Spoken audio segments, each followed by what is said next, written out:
Everyone can be seated.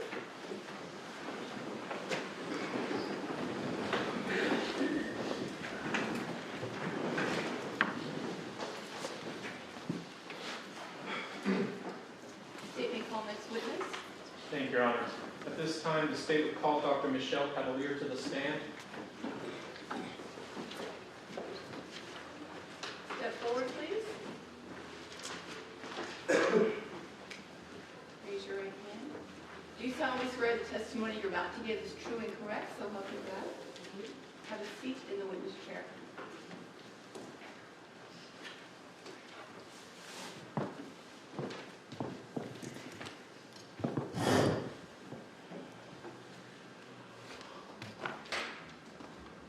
Go ahead, Mr. Knapp. Thank you, Your Honor. Morning. Good morning. Could you please state your name for the record? Yes, my name is Michele Catellier, M-I-C-H-E-L-E, C-A-T-E-L-L-I-E-R. And Miss, how are you currently employed? I am a doctor, a forensic pathologist at the Iowa Office of the State Medical Examiner as an associate medical examiner. How long have you worked for that organization? About 13 and a half years. How did you become a doctor? Just walking through your education. After college, I had a few years of graduate school and then went to medical school, which is 4 years. Following that, I studied pathology, which is laboratory medicine. That was 5 years of on-the-job training after medical school. Pathology is the branch of medicine that deals with illness or injury. So in the hospital, the pathologist is the person who reviews anything that comes out of anybody, a biopsy, tissue from surgery, etc., and they make the diagnosis. A branch of anatomic pathology, which I just described, is also autopsy pathology. Clinical pathology refers to the laboratory and mostly how fluids are evaluated. The clinical pathologist makes sure that the instrumentation is correct, that the people who work in the lab are qualified, and they also make diagnoses on things like urine or blood. So the training for anatomic and clinical pathology was 5 years. In addition, I had an additional year of forensic pathology, which has to do with evaluating individuals who have died suddenly, unexpectedly, or violently, as well as evaluating injury patterns. That additional year came with the residency years, so there was a total of 6 years on-the-job training, after which I sat for appropriate examinations and became board certified in anatomic, clinical, and forensic pathology. And not to pry too much into years, but what year did you graduate medical school? 1987. And you noted some residencies and examinations after. When did you get your certification as a forensic and clinical pathologist? The anatomic and clinical certification was after the appropriate examinations. I was certified in 1993, and then I passed a separate examination in forensic pathology in 1994. Now, are there any other certifications since '94 that you've obtained? There was an option to recertify in those areas, anatomic, clinical, and forensic. It was not necessary, but I did recertify in those areas. And also, I qualified to be a fellow in 2 forensic organizations, the American Academy of Forensic Pathology and the National Association of Medical Examiners. That recertification, what year did you obtain that? I can't remember. I think it was 2010, but I'm not positive. Now, as far as the societies, you went through some of those already. Have you served on any appointments in your capacity as a forensic pathologist? Could you I define can this? rephrase. When it comes to your CV, I was just looking through it. You have a section entitled Appointments and Professional Activities. Of particular interest, if I may be allowed, I was curious, what is a death review team? That is a board that is appointed. It was required by the legislature. And it is a group of professionals that include pediatricians, medical examiner, people from the educational system, people from transportation, several other groups, and those representatives, total about 25 people, evaluate every child death that occurs in the state of Iowa. The purpose is to evaluate for potential preventable causes of death. And what years did you serve on that team as a member? I haven't looked at that for a while either, probably 5 or more years, and I'm currently a member. As far as any other professional activities, do you teach at all? Yes, I teach all the time. We have medical students who come into the laboratory on 2 or 4 week rotations, occasionally just a day, and they observe autopsies. And so I teach when I'm doing an autopsy. I teach lectures when we're not in the laboratory.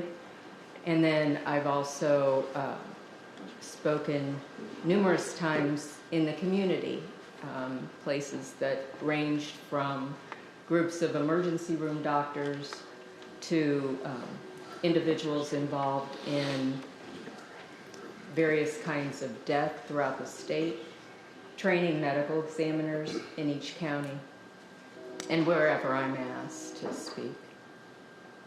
Was there ever a time you served as a medical director? Yes, I was medical director of the laboratory in a small hospital where I worked for 10 years. So a good part of that time, approximately 8 years, I was medical director of the lab. As far as forensic pathology, could you walk us through, I know you explained pathology itself, could you walk us through forensic pathology, what it is?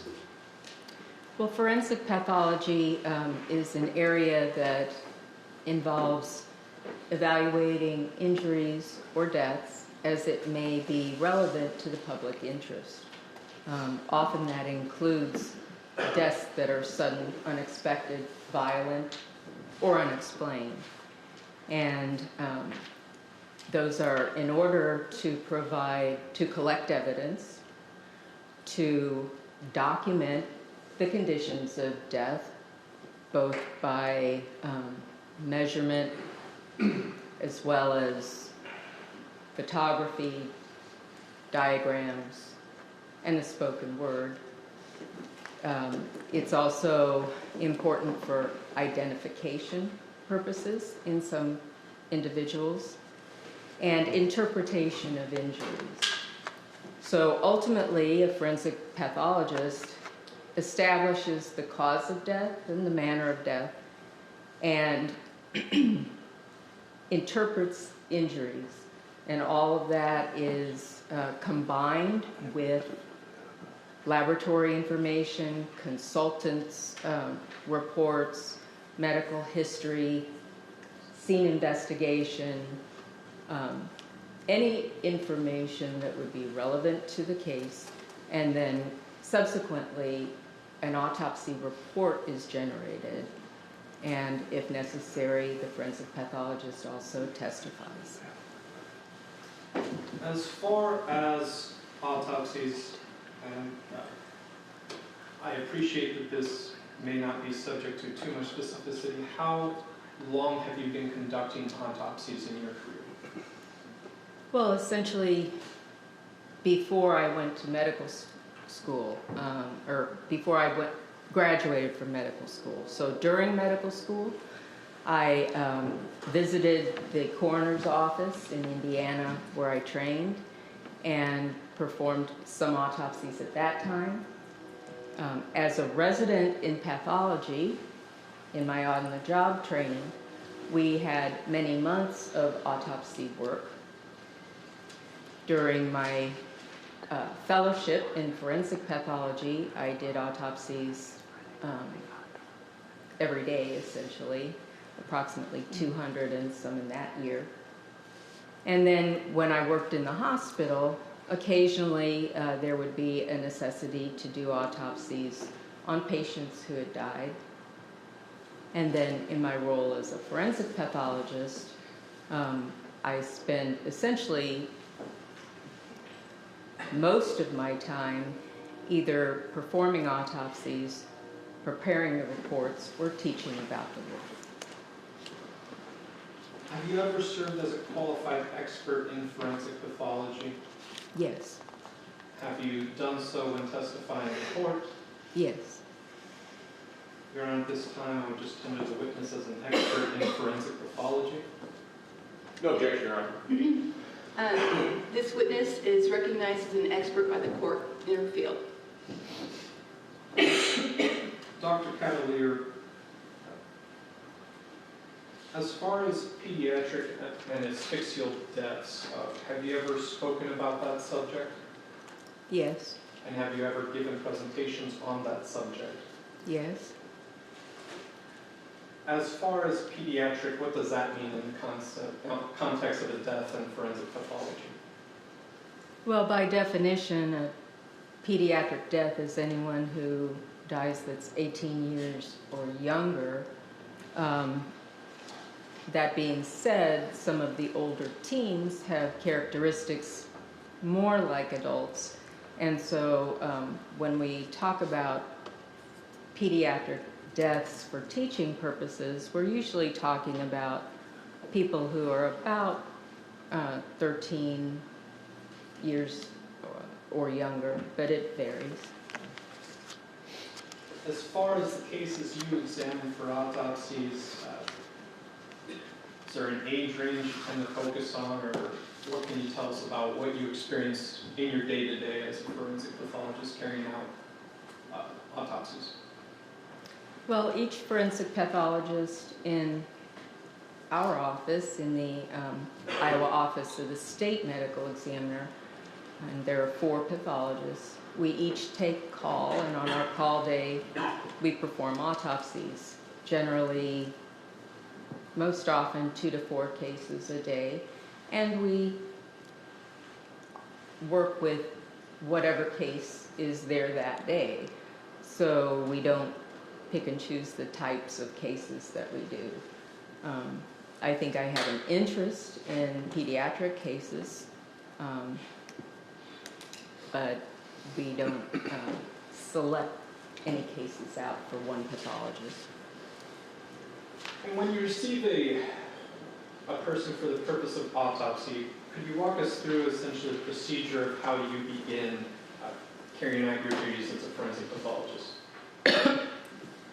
Yes, well, the first thing is we have a bit of history, and that's very important. We need to know why that person came in, how they died, what the circumstances were, what the questions might be, what their medical history is. As much information as we can get before the autopsy is good, although oftentimes more information is afforded later. When the autopsy itself begins, the body is brought into the laboratory, and usually the body's in a body bag, and that is labeled, hopefully, with the patient's name And we like for it to be locked. And so documentation of whether the bag is locked and the identifiers are made. And then the body is examined as it appears in the body bag. Sometimes that may be with blood or soiling on it. Sometimes they have clothes on, sometimes they don't. Sometimes they've been tissue donors, and so their clothes have been previously removed. So whatever condition the body is in, we look at it at that time and note possible injuries as well as personal characteristics. After the injuries are initially evaluated and documented, the body is cleansed, and that allows us to see any injuries or identifying marks, etc., more readily. The body is then evaluated in detail externally.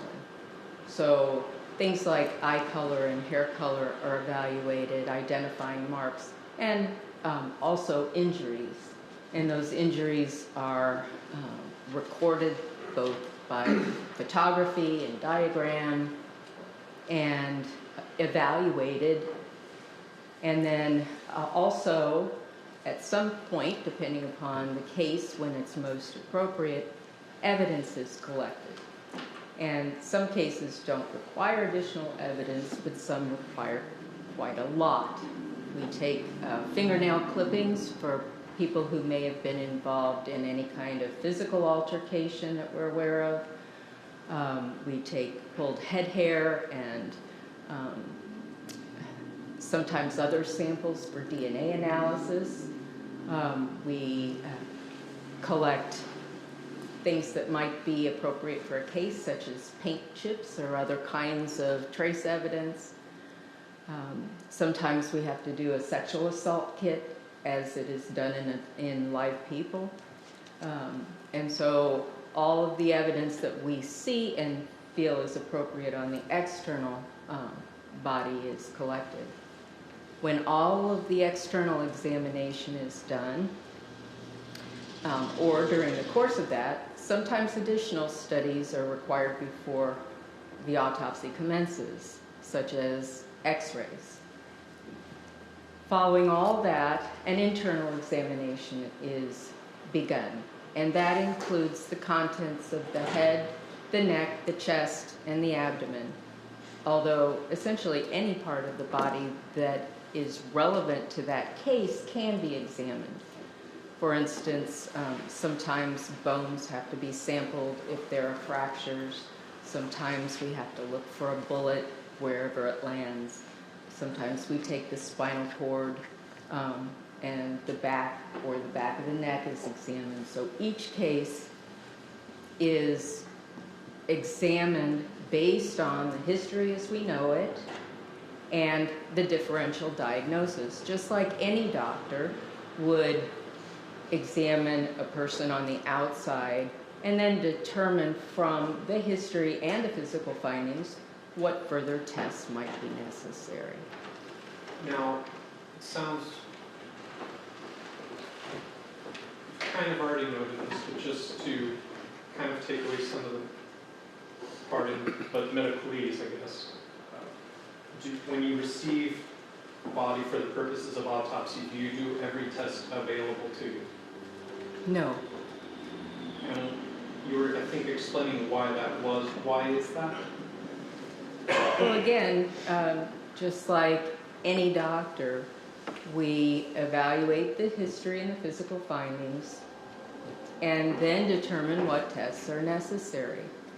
So, for instance, if someone has a sudden death and they're 10 years old and they were playing basketball, then our differential diagnosis is including abnormalities of the brain or the heart. And so if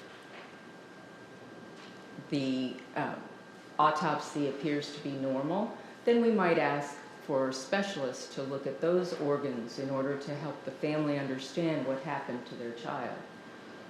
If a person comes in and they've had a pneumonia and a fever, then we might take samples for things like bacteria or viruses. So each case is on its own merit, and just like any doctor, we do the tests that are appropriate as we understand that case. Now,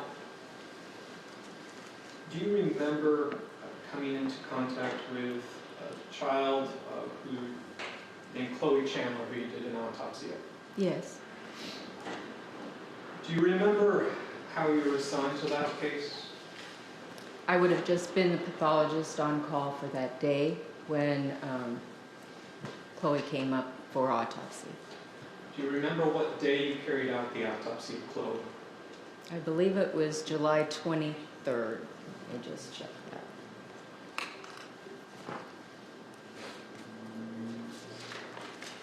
Yes, July 23rd, 2018. Now, I'll probably walk through the findings and then we'll illustrate them through your photographs, but when you carried out the autopsy of Cloe Chandler, what do you recall the history was that you received prior to autopsy?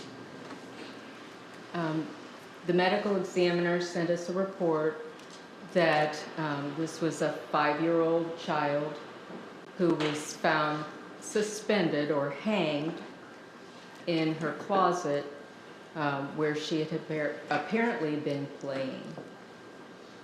What medical examiner do you recall providing you this input? Well, Mark Haggist was the investigator in the county, and he was the one who prepared the report.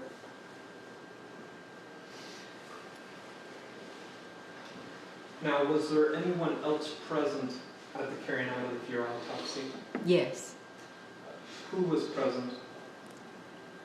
Well, there were autopsy assistants, and Mary Jo Boyer was my primary assistant, but 2 other assistants were available and helped with paperwork and so forth, Jess Jessen and Ursula Marquis. There were 7 people from investigative agencies, Don Schnichter from the DCI, Gary Oldenburger, the Wapello County Attorney, Michael Siren from the Ottumwa Police Department, Scott Adams, Police Department investigator, and then we had our investigator in our office, Matt Lively, as well as a medical student, or a medical intern, I should say, who was in our office for the summer.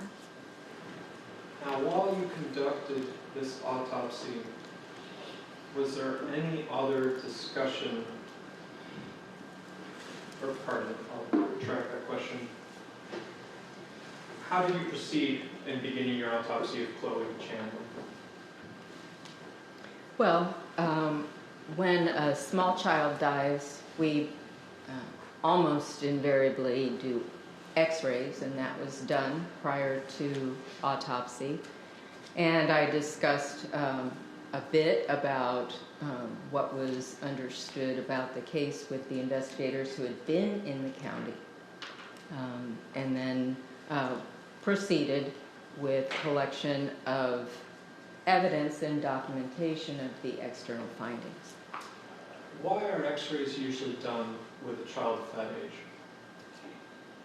We want to make sure that the skeletal development is normal, and check for any kind of fractures or other signs of abnormalities such as growth retardation or metabolic problems. So primarily we're looking for injury, but the x-rays can often tell us other things. For instance, is there lead poisoning and that sort of thing. So we do the x-rays and often have a pediatric radiologist look at them as well. while you proceeded with this autopsy, what did you do next once the x-rays were concluded? Well, the external examination, as I said, was begun with evidence collection and documentation of external findings. And once you completed the external examination, which we'll go through, was there an internal examination? Yes. And where did you focus your internal examination? Well, I focused my examination on each body cavity and the organs therein in turn. I wouldn't say that one organ required more interest than another, although in this case, because there was injury of the neck, the dissection was a little bit more detailed before the organs were removed than sometimes. But the contents of the head, the neck, the thorax, and the abdomen were carefully evaluated both before they were removed and after they were removed, with each organ examined in turn.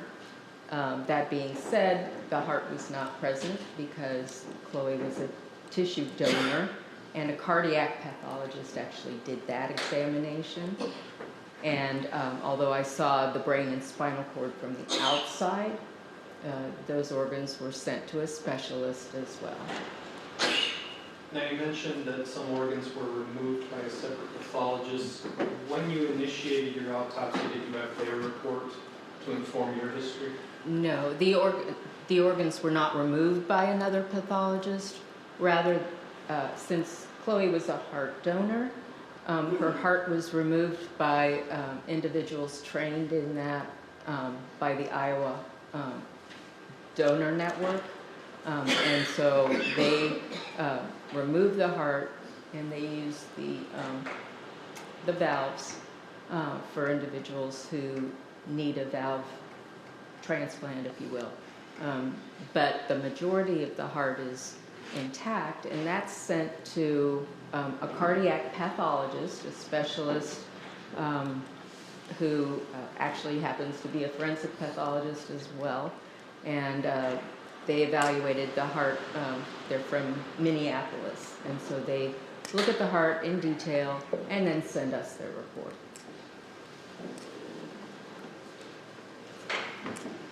Now, once you've conducted your external examination, your internal examination, can you walk us through some of the findings that you made? Well, most of Chloe's organs were normal. The lungs had a bit of blood in them from breathing in blood, but otherwise they were not unusual. Her brain was examined by a neuropathologist, and there was evidence of what we call asphyxia, which means that there was not enough oxygen available to the tissues, and so the brain responds to that in a specific way, and those findings were there. There was brain swelling, a little bit of hemorrhage on the outside of the brain. The solid organs, such as the liver and the kidneys and the spleen, etc., were normal. Now, you noted there was indications of asphyxia. At least, how can that occur generally? What are the, when you have a child presenting the way Chloe did, what do you look for once you see signs of asphyxia? Well, signs of asphyxia are nonspecific. They can occur physically, things like what we call petechiae of the eyes or organs. Those are tiny little pinpoint hemorrhages. Those can also occur from other reasons. So it's sort of like, I tend to use cooking analogies because I like to cook. So if you have an egg may be non-specific. If you make it into an omelet, that's an egg dinner. If you put it in a cookie, it might not appear to be an egg meal, but the egg is part of the making of the cookie. So it's kind of similar. Some of the signs of asphyxia are non-specific, but put together, they can be important in the diagnosis. As far as the brain goes, there are specific things that the neuropathologists can look at under the microscope that are a bit more specific to asphyxia. And those include some changes of individual cells. They become more red.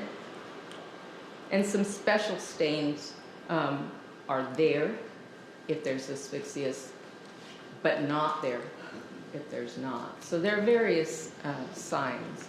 Swelling of the brain is a sign of asphyxia. Again, it's non-specific. The brain can be swollen for various reasons, but it's something that we see. And then it depends upon why the asphyxia occurred. If there's an injury that limits the oxygen supply of the body, then those injuries are evaluated, and all of the information together is assessed, and ultimately a diagnosis is made, just like with any other doctor who collects the blood work plus the physical exam plus the x-ray findings before making a diagnosis, for instance, of pneumonia. They might hear crackles in the lung or not. They may do an x-ray which would show some cloudiness or not. They may do blood tests, and those blood tests may have findings or not. And together they assess what's relevant, what's not relevant, and make the diagnosis. As far as Cloe Chandler, once you completed the physical autopsy of Cloe, what was the cause of death physically for Cloe? Strangulation. Can you walk us through, when you say strangulation, what it means for forensic pathologists to know that? Well, strangulation is a broad term. We specifically think of it as having injury caused by something constricting the neck, but it can be due to hanging, a suspension type strangulation with a ligature. It can be due to a ligature strangulation caused by forces other than gravity and body weight, such as pulling or pushing on the neck, often with a tool. It can be manual strangulation, as when someone uses their hands. And then there are other kinds that are even less common, like compression with the arm and the elbow used to make what's often called a chokehold kind of a thing. So strangulation is a broad term, and there can be quite a few different manifestations of that. Now, what physical evidence of strangulation did you find on Cloe? Well, first of all, there was a ligature furrow.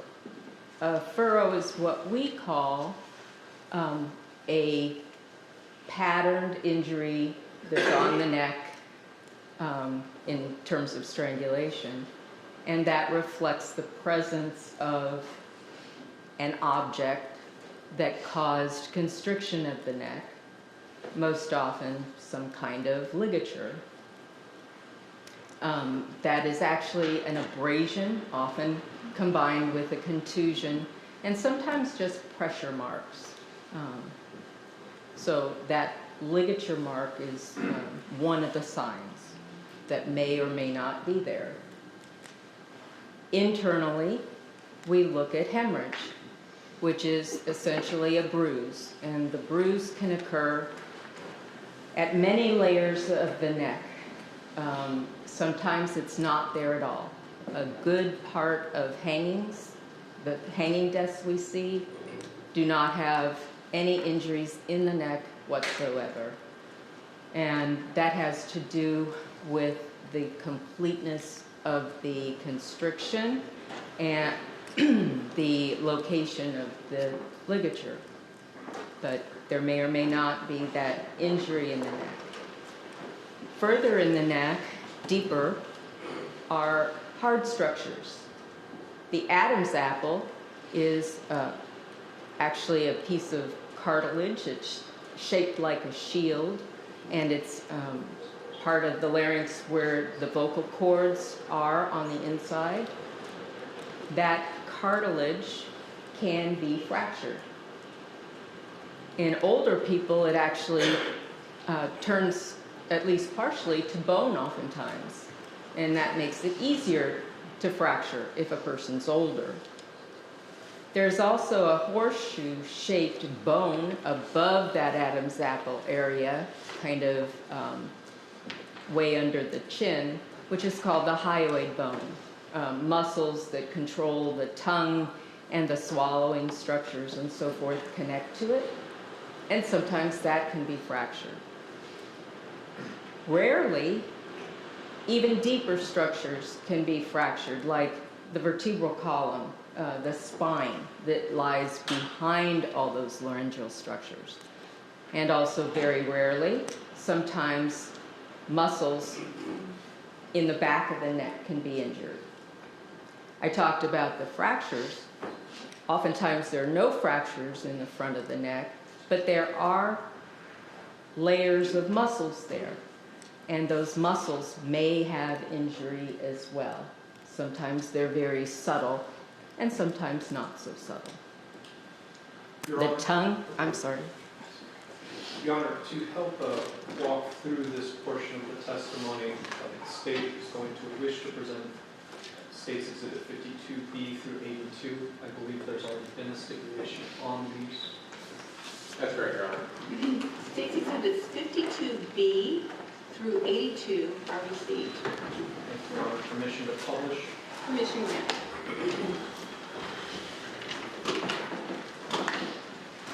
Should I continue? If you'll hold on just a moment. I guess just for the purposes of maybe family members or the jury, we're going to go through pictures of your autopsy. If anybody needs to read, would it be allowable if they ask, raise their hand, maybe? Given the nature of them. Well, if members of the jury need a break, I would consider that. Those in the gallery can just get up and go.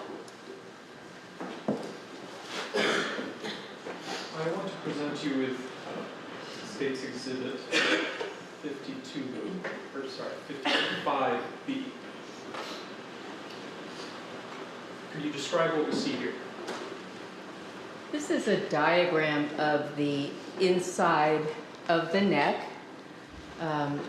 Right under the word larynx, there are some muscles, and those are under the tongue.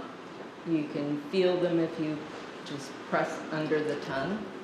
And they connect to the white structure that's horizontal or crosswise in the diagram, which is the hyoid bone. Again, that's the horseshoe-shaped bone. It's open in the back and curved in the front, and the muscles connect to it. On the sides, making a V, one on each side, is a large muscle called the sternocleidomastoid. It refers to the fact that it connects to the sternum, which is the breastbone, the clavicle, which is where that cleido word comes from, and the mastoid process, which is the jaw.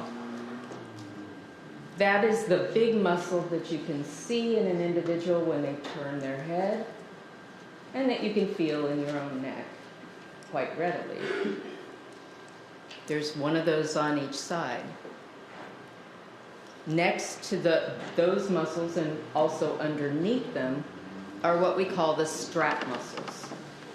They're called that because they look like straps. They're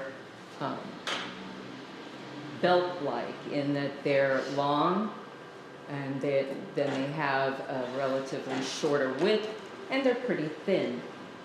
And they're layered in the neck between either the hyoid bone or the larynx, which is where the voice box is, to the structures around the lower neck, the clavicle, etc. Now I'd like to show you the next exhibit. And this would be State's Exhibit 55C. What do we see here that we didn't see before? In this exhibit, those large muscles, the sternocleidomastoids, have been removed so that the underlying structures can be seen a little bit better. Underneath them, there are blue structures, and those represent veins, in particular the jugular veins and branches of the jugular vein. There are also smaller muscles. Some of them are cut away, and some are the strap muscles. And again, at the top, you can see the jaw line or the mandible with the under the tongue muscles, followed by that hyoid bone peeking out from the middle, just under the area where the black lines are, is the voice box or larynx, where the Adam's apple is. There's a smaller cartilage underneath it, and then below all that is the windpipe or trachea. Also, in the middle there is the thyroid gland. So the muscles are on top mostly, and they are in various layers of the neck. Peeking out next to the jugular veins up near the jaw are structures that are a little bit more red. Those are the carotid arteries, and we'll see those in another diagram a bit better. We'll move on to that diagram. What do we see here in State's Exhibit 55D? Exhibit 55D is also a diagram of the larynx, but the muscles have been taken away. So you see at the top the jawline. Underneath the jaw is the hyoid bone, that horseshoe-shaped bone. In blue is the laryngeal cartilage, or the voice box cartilage. Below that there's a smaller cartilage, and then the rings of the trachea or windpipe. You can see in red the arteries, and the largest ones that are parallel to the voice box are carotid arteries, and also vertebral arteries. Those are well protected deep in the neck so that they are available to take oxygen to the brain. And then in this diagram, the veins have been removed. They're a bit further forward. Behind the larynx is the spine, or the vertebral column. And those are the bones that are in a series, one on top of the other, behind the larynx. Now, using State's Exhibit 55D, would this diagram help you illustrate or point out areas that come into play during pain or strangulation? Would this particular exhibit help you explain that generally? Well, yes, it and the other ones help me explain the structures that may be injured. So, at least using State's Exhibit 55D, could you explain to the jury what you would expect to be affected and what you would expect to find in a hanging style death? Well, hanging deaths usually involve a ligature that often slips above that hyoid bone, at least at some point. The ligature often starts below that level and slips up. Because with a hanging death, the ligature is tightened by gravity or the weight of the head, or both. Constriction of the neck occurs rapidly. So the first thing that happens is those jugular veins become compressed and the blood can't get back out of the head to go to the heart. But also, because the constriction occurs pretty rapidly and pretty completely, because the ligature goes all the way around the neck, or at least partway, usually on both sides in the front. The carotid arteries also get occluded, so blood can't get into or out of the head. Therefore, when adults are hanged and that hanging occurs rapidly, oftentimes their face is pale because blood doesn't get in or out. The ligature, if it's narrow enough, can compress the soft tissues. And again, I like to think of food analogies. If you're making cookies or pie dough and you've rolled out the dough, if you would take a wooden spoon and take the handle and press it into the dough, it would make a furrow, and it would be pretty long and narrow, and it would be relatively easy to press that spoon and make a furrow. If you turn the spoon around so that the flat end is up and you press that into the dough, it may make a furrow, but it's going to be a bit shallower and less easy to see. So it's similar on the neck. If a ligature is very narrow, or if it's patterned like a belt, then that pattern may show up on the neck, and it may be very distinct. And the more narrow the ligature, the more distinct and often deeper that furrow is. If there's movement of the ligature, then that furrow may not be as regular. It may have some irregularities caused by, say, the ligature slipping as gravity causes the ligature to go up and the body to go down.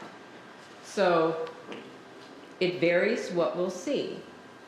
If a ligature is very soft, like it's padded, for instance, with a towel, or a sheet is used, or some other cloth, then there may not be a ligature furrow on the neck at all, or it may be very minor. So it depends upon the ligature, what mark is made. It also depends upon how rapidly the body drops, and it also depends upon the body itself. So ligature furrows can be quite prominent. Inside, there may be some hemorrhage of the muscles. The most common hemorrhage is in those sternocleidomastoid muscles, those big ones. And that makes sense because they're closest to the surface and they're big and they're on either side. So the ligature is likely to cause a bit of a bruise there sometimes. Less frequently, there's hemorrhage of the strap muscles. Sometimes the hyoid bone is broken, and that's because the ligature pushes up. It's more often fractured in adults, and the older the person is, the more likely bones are going to be broken. Very, very rarely fractures will be in children, extremely rarely. The voice box may also break. On the diagram, the cartilage of the larynx is shield-shaped, but it's kind of difficult to see, but in the back, there's a little point that goes up. It's called a cornute or horn, and there's a little horn on either side of that larynx, and because it sticks up like a tiny finger, that can be broken, and sometimes that's broken as well. With hangings, the hyoid is more likely to be broken if anything is. With strangulation, as I'm referring to it meaning ligature or manual strangulation, the hyoid bone is more likely to be fractured. In hangings, however, the most frequent thing we see on the inside is nothing. We see sometimes a bit of compression of the fat where it's squished under the skin, under that ligature, but because hanging occurs in a way that's pretty rapid and circumferential or all the way around or symmetrically, there's often no injury at all. And that's the most common thing that we see with hangings. You noted hangings tend to be more rapid. Obviously, that's a term that can vary. What do you mean by rapid for this context? Well, if those carotid arteries are compressed, and they're compressed evenly, loss of consciousness can occur in seconds. With a strangulation type death, a pathologist will say it takes seconds to unconsciousness and minutes to death. So within about 3 to around 10, sometimes 15 seconds, the person who is hanged becomes unconscious, unless there's movement underneath it, like with strangulation where there's a struggle and the hand or the ligature may be released a bit, and then the timing is less specific. But if that hanging occurs rapidly, then loss of consciousness occurs, and then gravity takes over, and there's no blood or restricted blood to the head, and death then will occur in minutes. There will be movement of the body that's caused by convulsions or seizures that occur right after unconsciousness.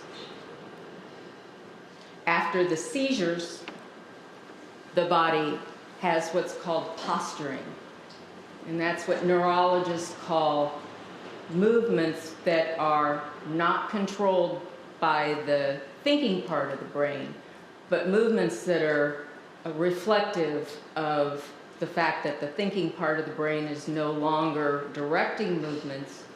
And the movement that occur includes the arms and legs becoming stiff.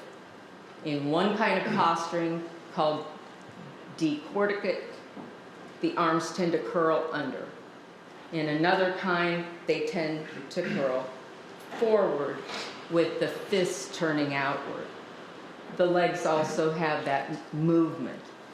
And that's reflective of the fact that the brain is losing oxygen, it's beginning to die, and those muscles have lost their brain control, their cortical control, but they're just controlled by deeper parts of the nervous system that are more reflexive. So within minutes after the hanging occurs, those movements will occur. Also, the eyes will fixate pretty rapidly. That means that they don't turn from side to side anymore. You can't control them, but they stare straight ahead.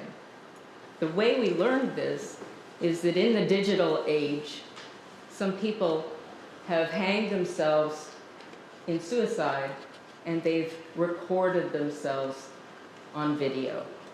And so doctors have been able to look at those videos and see the sequence of events that occurs.